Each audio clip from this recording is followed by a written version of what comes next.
के Saini ji, MD channel में आपका हार्दिक स्वागत है। थैंक यू बहुत बहुत धन्यवाद आपका। के सैनी जी, जो पिछले काफी समय से आप काफी आक्रामक हो गए हैं, तो इसमें आपकी आगे क्या रणनीति रहेगी? देखिए, मैं काफ़ी दिनों से कांग्रेस का ज़मीन से जुड़ा हुआ कार्यकर्ता हूँ और आक्रामक होने की ऐसी कोई बात नहीं है। पिछले 15-20 साल में जो उदयपुर वाटी में, जिसको मैं हमेशा कहता हूँ, एक ने नागनाथ का एक ने सापनाथ का काम किया। राजेंद्र गुड्डा ने नागनाथ का काम किया, शुभकर ने सापनाथ का काम किया और उन्होंने विकास के नाम से लोगों की भावनाओं के साथ खिलवाड़ किया, लोगों की भावनाओं को लूटने का काम किया, उनकी भावनाओं को आहत किया। और उन सबको लेकर के जब अत्याचार इतनी तानाशाही इतनी ज़्यादा बढ़ गई तो मुझे आक्रामक रूप लेना पड़ा। मैं ही नहीं, पूरी हमारी कांग्रेस की टीम, उदयपुर वाटी की पूरी टीम आक्रामक है। और इन दोनों की, इस बार दोनों की यहाँ से छुट्टी करके रहेगी, ऐसा उदयपुर वाटी की जनता ने ठान लिया है। ऐसा मैं आपको कहना चाहता हूँ आपके चैनल के माध्यम से।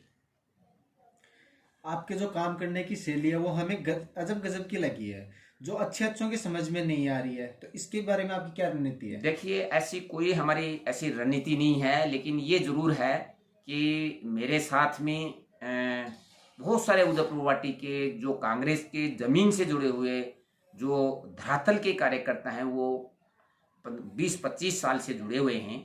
और वो दुख सुख में मैं हमेशा उनके लिए खड़ा रहता हूँ, वो मेरे लिए खड़े रहते हैं। और उन्हीं की वजह से मेरी ये रणनीति कह सकते हो, ये ताकत कह सकते हो, जिसकी वजह से हम कांग्रेस के विरुद्ध कहीं भी अगर कोई व्यक्ति कोई धरना प्रदर्शन करना हो, कोई व्यक्ति पीड़ित हो, हमारे कांग्रेस का कार्य पीड़ित हो, तो इस पूरी टीम के साथ मैं काम करता हूं। वही मेरी रणनीति है, उनके दुख सुख में काम आता हूं। वो मेरे एक परिवार की तरह है। नहीं तो 5 साल में लोग एक दूसरे का साथ छोड़ देते हैं, 20 साल तक 25 साल तक कंटिन्यू रहना एक बहुत बड़ी बात है। तो उन सबकी जो ताकत है वही मेरी ताकत है। उस ताकत की वजह से ही आज मैं इस उदयपुर वाटी में ये मान लो कि जिंदा हूं। और उन्हीं की ताकत की वजह से उदयपुर वाटी में कांग्रेस जिंदा है। मैं उनका आभार किन शब्दों में व्यक्त करूं, क्योंकि वो 20 साल से जुड़े हुए हैं, परिवार को लेके भी, कांग्रेस को लेके भी। और इतना त्याग करना बहुत बड़ी बात है, क्योंकि कांग्रेस के कार्यकर्ता की एक ही पहचान होती है, त्याग, तपस्या और बलिदान। और उन्होंने 20-25 साल से ये करके दिखाया है और उसी की वजह से कांग्रेस यहाँ जिंदी है। नहीं तो राजेंद्र गुड्डा ने यहाँ की कांग्रेस को तहस महस कर दिया है, पूरी तरह से तोड़ मरोड़ के, और कांग्रेस को खत्म करने के कगार पे लेके आ गया। लेकिन इन्हीं कार्यकर्ताओं के बदौलत उदयपुर वाटी में कांग्रेस जिंदा है। कांग्रेस पार्टी टिकट देने में देरी कर रही है, आपकी पार्टी की ऐसी क्या रणनीति है जो देरी हो रही है? नहीं, कांग्रेस पार्टी देरी तो नहीं कह सकता मैं, क्योंकि हमारी कांग्रेस पार्टी है वो सर्वे के आधार पे, एक एक कार्यकर्ता पे आधार पे, जो जिताऊ है, टिकाऊ है, जो कांग्रेस का समर्पित कार्यकर्ता है, वो सारे सर्वे के आधार पे टिकट का निर्णय करती है। और जो जिताऊ भी हो, ये सारी चीजें देखती है। देरी नहीं है, क्योंकि हर बार ही टिकट 30, हर 5 साल से चुनाव होते हैं तो 30 अक्टूबर तक प्राय टिकट होते हैं। और अभी तो आज 28 अक्टूबर है और अभी 30 से फार्म भरे जाएंगे। 6 तारीख तक आराम से हमें टाइम से ही यहाँ जो भी कांग्रेस के उम्मीदवार बनाती है कांग्रेस पार्टी, उसके साथ हम तन मन धन से लग करके इस बार उदयपुर वाटी के कांग्रेस को 100% जिताएंगे। और मैं एश्योर करना चाहता हूं कि माननीय अशोक गहलोत जी, राजस्थान की सरकार ने ऐसी जन कल्याणकारी योजनाएं इस बार दी हैं जिनकी वजह से पूरे देश दुनिया में चर्चा है। यहाँ तक कि इंडिया का जो विपक्ष है वो भी उन योजनाओं की सराहना करता है। पूरे राजस्थान में पॉजिटिव माहौल है। उदयपुर वाटी में भी हमने अभियान योजना आपके द्वार, महंगाई रथ यात्रा, जो गांव गांव हमने जाके संपर्क करके जो निकाली है, उसके माध्यम से उदयपुर वाटी में भी बहुत पॉजिटिव माहौल है। और कांग्रेस पार्टी यहाँ से भी अच्छी लीड के साथ जीतेगी, ऐसी मैं आपको विश्वास दिलाना चाहता हूँ। माननीय गोविंद सिंह डोटासरा जी की घर पर रेड रेड पड़ी थी, तो वैभव गहलोत के संबंध में आप पर आपकी क्या प्रतिक्रिया है? नहीं, माननीय हमारे प्रदेश अध्यक्ष डोटासरा जी हैं, गोविंद सिंह जी डोटासरा जी, उनके यहाँ रेड पड़ना ईडी की और साथ में राजस्थान के जो मुखिया हैं उनके बेटे वैभव गहलोत जी जो आरसीए के अध्यक्ष हैं उनको सम्मान देना ये बहुत ही एक निंदनीय विषय है, क्योंकि इंडिया के इतिहास में स्वतंत्र भारत में कभी भी ऐसा नहीं हुआ कि चुनाव की घोषणा हो और आज जब 27-28 दिन वोटिंग में बाकी हैं, 25 नवंबर को वोटिंग होनी है, ऐसे समय पे अगर इस तरह की घटनाएं अगर होती है, रेड पड़ती है, तो इससे बीजेपी हार चुकी है और बौखला गई है कि किस तरह से इन कांग्रेस के नेताओं को परेशान किया जाए।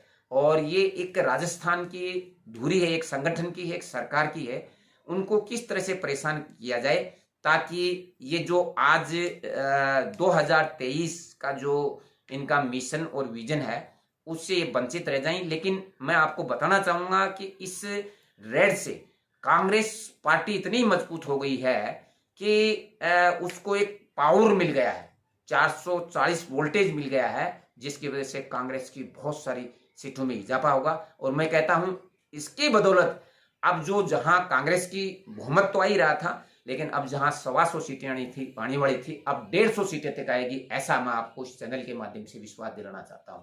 तो इस रेड से एक्चुअली कांग्रेस को फायदा हुआ है, बीजेपी अपना फायदे के लिए ऐसा उन्होंने किया था, जो घोर निंदनीय है। मैं घोर निंदा करता हूं इसकी। आपकी तरफ से उदयपुर वाटी की जनता को आप क्या संदेश देना चाहेंगे? उदयपुर वाटी की जनता को मेरा सीधा सीधा संदेश यही है कि यहाँ जो राजेंद्र गुड्डा ने एक नागनाथ के रूप में और शुभकर्ण चौधरी एक सापनाथ के रूप में इस उदयपुर वाटी के 15 साल से विकास को डस गए हैं, जो नाग की तरह डस गए हैं, और विकास के नाम से इन्होंने जो लूट मचाई है, विकास के नाम से इन्होंने लोगों की भावनाओं के साथ खिलवाड़ किया है, तो उनको मैं यही कहना चाहूंगा कि जिन्होंने आपके साथ जो विश्वासघात किया है, जो एक मतदाता का जो एक जनप्रतिनिधि के प्रति विश्वास होता है, उस विश्वास को इन्होंने खत्म किया है। उस विश्वास को हम वापस कांग्रेस के लोग मिलकर के वापस बनाएंगे। और साथ में मैं कहना चाहूंगा कि जिन्होंने आपके विकास के रूप में लूट की है, जिन्होंने थानों में आपकी एफआईआर लगी और उसको तुरंत एफआईआर लगाने की कोशिश की है, महिलाओं को जो न्याय नहीं मिला है, बहुत सारे परिवारों के लोग इनके शासन में जिनका मर्डर हो गया है वो याद रखें। और जिन लोगों के साथ अन्याय हुआ है, अत्याचार हुआ है, जो लोगों के वन विभाग द्वारा जबरदस्ती इन्होंने ट्रैक्टर जब्त करवाए हैं, जो पानी के नाम पे इन्होंने राजनीति की है, ये सारी चीजें आप याद रखें। आपको 27-28 दिन बाद में, सॉरी 27-28 तारीख बोल दिया, 27-28 दिन बाद में 25 नवंबर को जो वोटिंग होने जा रही है, उस दिन को याद रख के वोट डालें। और इनकी जो तानाशाही थी, उस तानाशाही को खत्म करने के लिए वोट डालें। और यहां से कांग्रेस का कोई भी उम्मीदवार हो उसको जिता करके विधानसभा भेजें, ताकि जो इन्होंने 15 साल से जो आम मतदाता का, उदयपुर वाटी का जनता का जो विश्वास इन्होंने खत्म कर दिया है, जो लूट के रूप में इन्होंने तानाशाही की है, जो पानी के रूप में इन्होंने जो एक राजनीति की है, दोनों ये एक 5 साल रहा, एक 10 साल रहा, उसके बाद भी इनको कुमारां लिफ्ट योजना आज याद आती है, तो फिर आपने झकमराई क्या उस समय। और मैं और बताना चाहूंगा उदयपुर वाटी की जनता को कि मैं आज इनका एक वीडियो सुन रहा था, दोनों का एक वीडियो सुन रहा था।